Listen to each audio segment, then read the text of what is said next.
आज ना मैं अपने बाल कटा कर आई हूँ, देखती हूँ कि वो इस चीज को नोटिस करता है नहीं करता। जब आप उससे मिलती हैं तो वो नहीं नोटिस करता कि आप उसके लिए तैयार हुई थी।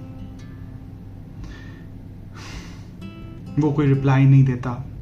वो उन डिटेल्स को भूल गया है कि आपने कानों में कौन सा झुमका पहना है, कौन सी ड्रेस पहनी है और उसकी पसंदीदार कलर आपने पहना हुआ है। और आपका दिमाग डायरेक्ट पहुंच जाता है एक कंक्लूजन पर, और वो कंक्लूजन है दोबारा से मेरे साथ वही हो रहा है। पिछली बार भी मेरे साथ यही हुआ था। इसका इंटरेस्ट अब मेरे से दूर होता जा रहा है। He is looking out for some other girl. ऐसे ही शुरू होता है। पिछली बार भी ऐसा ही हुआ था और अब इस बार भी ऐसा ही होगा। अब इसको परवाह ही नहीं है कि मैं कैसी दिख रही हूं, मुझे कोई कॉम्प्लीमेंट नहीं देता।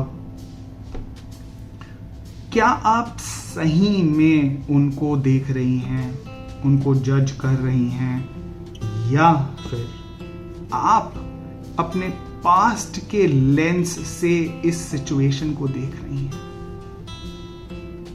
सोचिए इस बात को कि क्या आपने अभी भी वो पास्ट वाले चश्मे पहने हुए हैं जिसके थ्रू आप इस सिचुएशन को देख रही हैं? इसको मैं कहता हूं ट्रॉमा गॉगल्स।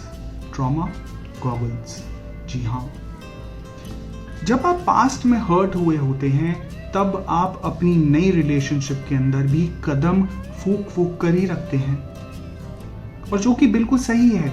मैं ये नहीं कह रहा कि आप बिल्कुल बेपरवाह हो जाइए, लेकिन जो बिट्रेयल आपको पिछली रिलेशनशिप में मिला था, जो आपको अबैंडनमेंट मिला था, जो आपको प्यार नहीं मिला था, वो सारी चीजें आप इस रिलेशनशिप में कैरी कर रही हैं।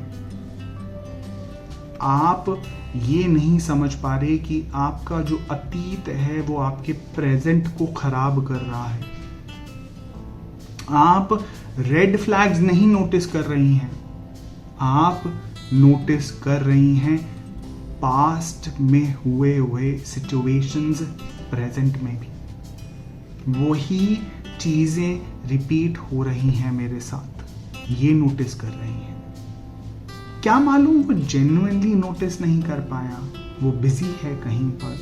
क्या मालूम कि आपकी इंट्यूशन आपको गलत सिग्नल दे रही है, क्योंकि प्यार जो है ना वो पीस से आता है, ट्रॉमा जो है वो फेयर से आता है, इंट्यूशन पीस से आता है, ट्रॉमा दर्द सब फियर से आता है। यही हो रहा है आपके साथ इस स्पेसिफिक सिचुएशन में। If you don't believe me, then एक चीज आजमा कर देखिएगा। अगली बार जब कोई ऐसी सिचुएशन हो तो आपका क्या रिएक्शन रहता है उसको नोटिस कीजिए। गलत नहीं है अपने आप को प्रोटेक्ट करना, वो आपका एक राइट है कि आप इस रिलेशनशिप में अपने आप को प्रोटेक्ट कीजिए। बट इस प्रोटेक्शन के चक्कर में आप वल्नरेबल भी नहीं हो पा रहे। आप सामने वाले को जज नहीं कर रहे, आप सामने वाले को डायरेक्ट स्टेटमेंट सुना रहे हैं। जी हाँ, यही फर्क है। यही होता है जब हम ट्रॉमा के गॉगल्स उतार नहीं पाते हैं। आई होप मैं आपको ये क्लियरली समझा पाया हूं कि आप इस सिचुएशन में रिएक्ट कर रही हैं। हंसते रहिए, मुस्कुराते रहिए और प्यार करते रहिए, बिकॉज आई नो कि आप प्यार के हकदार हैं।